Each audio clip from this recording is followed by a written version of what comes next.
Hello, foodies ബ്ലോഗിലേക്ക് എല്ലാവർക്കും സ്വാഗതം. ഇന്ന് നമ്മളിവിടെ ഉണ്ടാക്കാൻ പോകുന്നത് ബ്ലൂ ടീ ആണ്. നമ്മുടെ പറമ്പിലൊക്കെ കാണുമല്ലോ ശംഖുപുഷ്പം ചെടി. അപ്പോൾ ശംഖുപുഷ്പത്തിൻ്റെ പൂവ് വെച്ചിട്ട് ഉണ്ടാക്കുന്ന ഒരു ടീയാണിത്. അത്രയേറെ ആരോഗ്യ ഗുണങ്ങളുള്ള ഒരു ടീയാണിത്. അപ്പോൾ ശംഖുപുഷ്പത്തിൻ്റെ ഒരു അഞ്ചാറ് ഇതൾ നമ്മളിതുപോലെ പറിച്ചെടുക്കുക.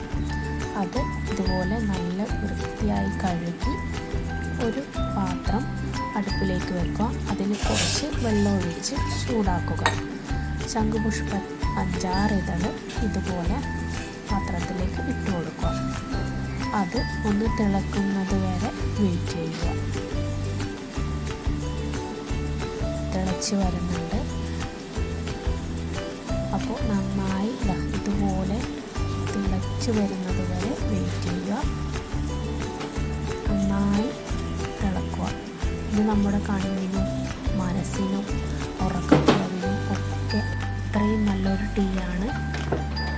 ഇനി തിളച്ച് കഴിഞ്ഞ് നമ്മൾ ഇതുപോലെ ഓഫ് ചെയ്ത് ഒരു അരിപ്പയിലേക്ക് ടീ അരിച്ചെടുക്കുക. നന്നായി അരിച്ചെടുത്തതിന് ശേഷം ഇതുപോലെ ഒരു ഗ്ലാസ്സിലാക്കി കൊടുക്കുക. രാവിലെ ഇത് വെറും വയറ്റിൽ കുടിച്ചാൽ നമ്മുടെ ശരീരം മെലിയാനും അത്രയും നല്ലതാണ്. എല്ലാവരും പരീക്ഷിക്കും.